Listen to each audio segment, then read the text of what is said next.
Si vous n'utilisez pas cet outil, alors vous n'êtes pas graphiste professionnel.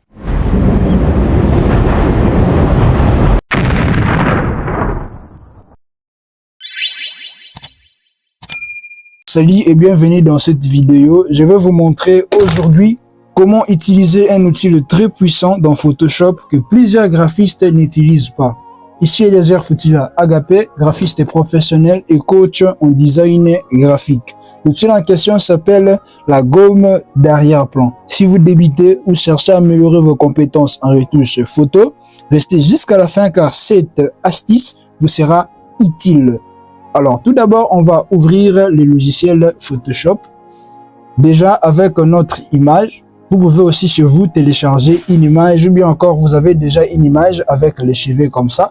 Parce qu'on va toutefois détourer ou bien encore enlever les fonds tout en réservant notre détail essentiel de l'image qui est les cheveux. Qu'est-ce qui va se passer d'abord? On va venir dans le panneau calque et puis faire CTRL-J.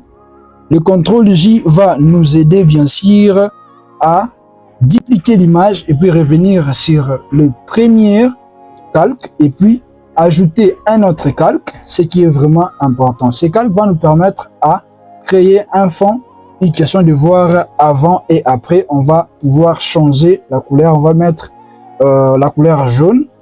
Voilà, la couleur jaune déjà c'est bon, je valide dans OK, ce qui est vraiment magnifique. Alors qu'est-ce qui va se passer? Je viens dans ces calques, je clique ici et j'essaie un peu de fermer, voilà. Et c'est un peu de dézoomer pour voir un peu la suite. Et qu'est-ce qui va se passer? Je viens dans l'outil gomme et je fais clic droit, je viens ici dans outil gomme d'arrière-plan, je clique une fois. La première des choses à faire, c'est quoi? Essayez d'adapter l'épaisseur de votre gomme par rapport à votre arrière-plan.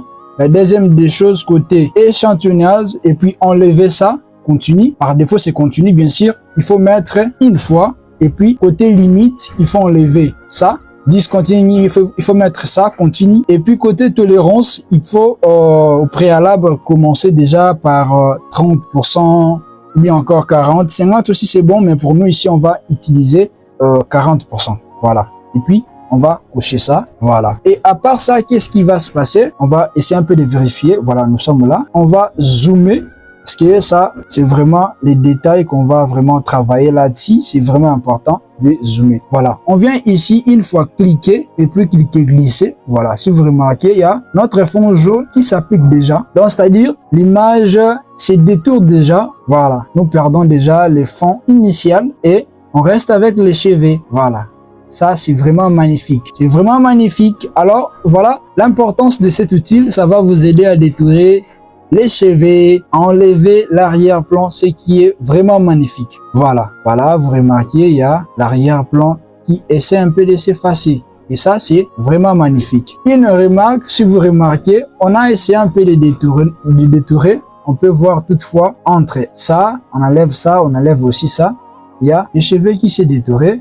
On peut toutefois réafficher. Une question de voir, il y a la couleur de notre fond ici s'applique. Voilà.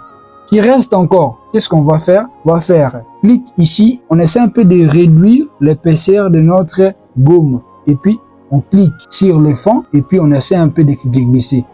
Une question d'effacer encore quelques arrière-plans qui restent sur les cheveux. Et ça, c'est magnifique. Si vous le faites, vraiment, vous êtes tellement professionnel. Pour nous ici, on va le faire d'une manière rapide et puis efficacement, ce qui est vraiment magnifique. Voilà. On le fait rapidement, rapidement. Voilà. Et puis, je vais encore les répondre ici. Voilà. Même chose. Suivez pas par pas sur tout ce que j'applique ici pour avoir le même résultat. Ce qui est vraiment important. Voilà. Vous avez tellement galéré avec l'outil Plim. Cette fois-ci, je vous montre cet outil qui va vous aider avec vos images. On l'applique. Voilà. Et on va encore revenir. Si vous ne cliquez pas sur le fond pour cliquer glisser ici, vous cliquez directement sur les cheveux. Vous voyez? Et ça, il faut éviter. Je fais CTRL Z pour revenir en arrière. Voilà. C'est vraiment ça. l'important c'est de l'outil gomme arrière-plan. D'autres parties, vous pouvez les détourer avec l'outil plume et suivre ainsi de suite. Voilà ce qui a été prévu pour cette vidéo. J'essaie un peu de masquer. Voilà. Ce qui a été prévu pour cette vidéo, comment détourer les CV, supprimer l'arrière-plan. J'espère que cette vidéo vous a plu. N'oubliez pas de liker cette vidéo, de commenter et surtout de vous abonner sans oublier d'activer la cloche pour ne rien rater de nos vidéos. Merci.